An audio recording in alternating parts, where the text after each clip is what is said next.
Hello everyone and welcome to this audio podcast. This audio podcast is part of a ZtormLabostix article.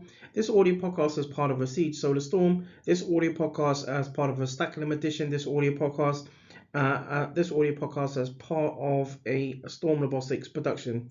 So now looking at sort of the treatment, treatment aspects and prognoses in around Haemolytic Uraemic Syndrome or HUS.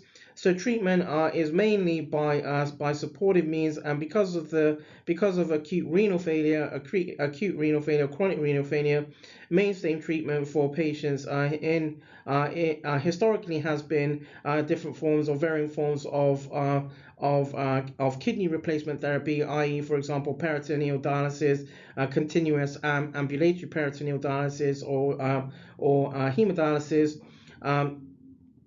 Prognosis is good. Prognosis tends to be good in children, pediatrics, children, young people who have renal transplants, who are transplanted, who have renal transplant, and transplants are maintained on forms of immunosuppression. On immunosuppression therapy, whether it's single IST or immunosuppression therapy, or dual or whether it's monotherapy, dual therapy, or as part of triple therapy or regimen. There is poor prognosis, unfortunately, in adults.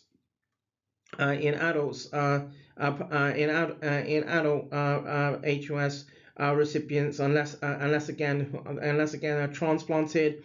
And children and young people with cerebral involvement, or with atypical HUS may be treated with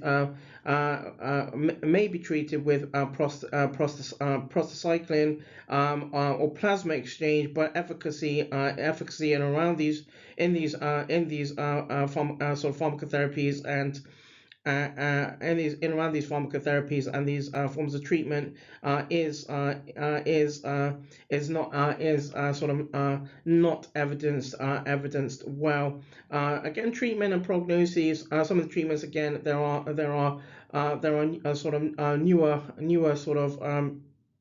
newer treatments in around monoclonal antibodies. But again, listeners and viewers are encouraged to check out the literature to identify some of the treatment treatment aspects in around hemolytic uremic syndromes, hemolytic uremic syndrome.